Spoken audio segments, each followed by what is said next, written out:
মেয়েটি তার বাবার সামনেই অবলীলায় কাপড় চেঞ্জ করত, কারণ তার মা বাবা ছিল দুজনে অন্ধ।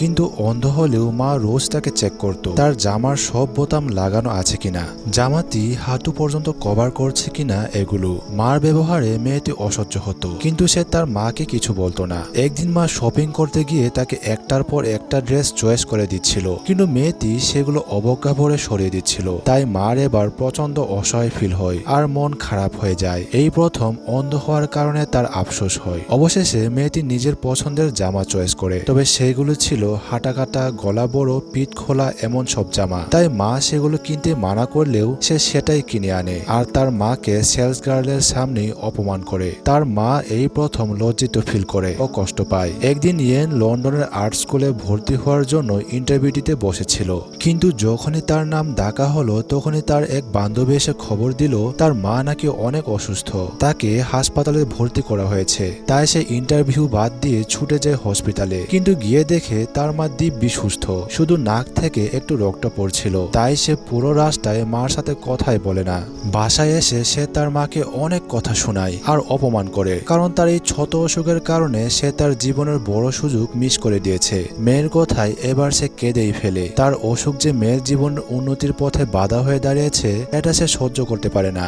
এরপর স্কুলে গিয়ে ইয়েন তার সমস্ত পেন্টিং নষ্ট করে ফেলছিল। তখন তার টিচার এসে কারণ জিজ্ঞেস করলে ইয়েন বলে লাভ কি ম্যাডাম, আমার জীবন তো পুরো শেষ করে দিয়েছে আমার মা। তখন ম্যাডামটি নষ্ট পেন্টিং এর উপরেই আর একটা আর্ট করতে শুরু করে আর তাকে বুঝায় জীবন কোনোদিন শেষ হয় না ইয়েন, এমনকি তুমি যেটা শেষ মনে করছো সেখান থেকে সুন্দর কিছু শুরু করা যায়, তাই কখনো আশা ছিল না। টিচারের কথা বলা যখন শেষ হয় তখন দেখা যায় নষ্ট পেন্টিং এর উপরেই উনি আরেকটা নতুন পেন্টিং বানিয়ে ফেলেছেন, যেটা ইয়েনকে নতুন করে মনোবল যোগায়। কয়েকদিন পর মা ইয়েনকে স্কুল থেকে নিতে যায়, কিন্তু সে মাকে দেখতে নিজের ঝুনঝুনি চেপে ধরে আর চুপচাপ চলে যায়। কিন্তু তাতে কি হবে, মেয়ের গন্ধ পেতেই মা বুঝে যায় মেয়ে কাছে আছে। কিন্তু যখন সে কথা না বলে চুপচাপ চলে যায় তখন সে সব বুঝে যায়। এখন তার মানে তার মেয়ে তার জন্য লজ্জাও পাচ্ছে। তাই সে বিষণ্ণ মনে বাড়িতে ফিরে আসে। মেয়ে বাসায় আসলে সে তাকে জিজ্ঞেস করে তুই কেন এমন করলি আমার সাথে, এখন কি আমাকে মা পরিচয় দিতেও তো লজ্জা লাগে। এই ব্যাপারটি নিয়ে মা মেয়ের মধ্যে তীব্র তর্ক লেগে যায়। তখনই ইয়েনের পকেটে ফোন বেজে ওঠে।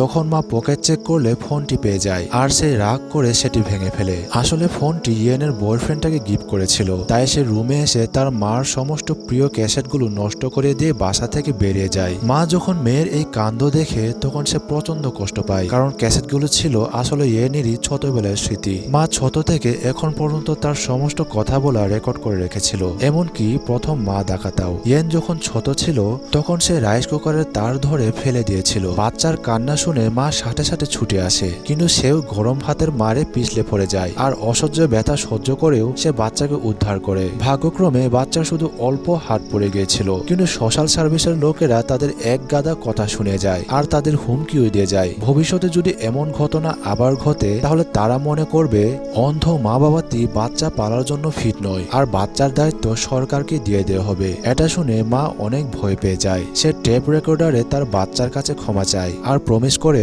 সে ভবিষ্যতে এমন ভুল আর কখনো করবে না। তাই বাচ্চার গতিবিধি জানার জন্য সে তাকে একটি ঝুনঝুনি নুপুরের মতো বানিয়ে পরিয়ে দেয়। এখন সে শব্দ শুনে বুঝতে পারে বাচ্চা কোথায় যাচ্ছে। বর্তমানের ঘটনায় বাবা আসার পর দুজনে খাবার নিয়ে সারা রাত মেয়ের জন্য অপেক্ষা করে, কিন্তু মেয়ে সারা রাতেও আর বাসাতেই ফিরে না। সকালে রেডিওতে তার একটি ভয়ানক খবর শুনে, যেখানে বলছিল রাস্তায় এক অচেনা কিশোরী মেয়ের লাশ পাওয়া গেছে। এটা শুনে মা বাবা দুজনই অনেক ভয় পেয়ে যায়। তারা অস্থির হয়ে পাগলের মতো পুলিশ স্টেশনে চলে যায়। তারপর মর্গে ঢুকে ধুকপুক বুকে মা লাশের শরীর চেক করছিল।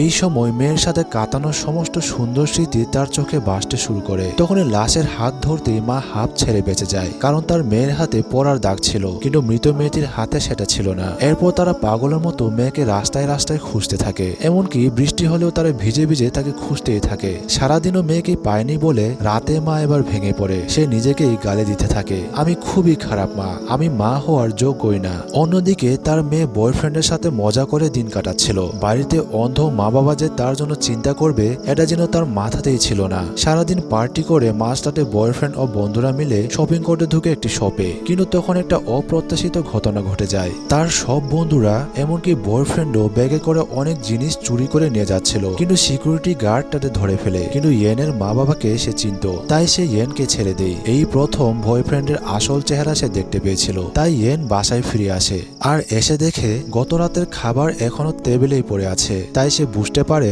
মা বাবা সারাদিনও বাড়িতেই ফিরেনি। সে তখন নিজের রুমে এসে তার নষ্ট করা ক্যাসেটগুলো দেখতে পায়। তখন সে নিজের ভুল বুঝতে পারে। তখন কিছু ইনটেক টাকা ক্যাসেটগুলো সে বাজে শুনতে শুরু করে, যেগুলো আসলে ছিল তার ছোটবেলার স্মৃতি। তখন একটা ক্যাসেটে সে শুনতে পায় তার মা কান্না করতে করতে তার কাছে ক্ষমা চাচ্ছে আর বলছে সে তাকে প্রচন্ড ভালোবাসে আর কোনোদিনও তার কোনো ক্ষতি হতে দিবে না। এই রেকর্ডটা ছিল আসলে সেই দিনের, যেদিন সে রাইস কুকার ফেলে দিয়ে হাত পুড়েছিল। সেদিন মা মেয়ের কাছে ক্ষমা চেয়ে এই রেকর্ডটা করেছিল। ইয়েন তখন প্রচন্ড হীনমন্যতায় পড়ে যায়। সে রাগের বসে মস্ত বড় ভুল করে ফেলেছে।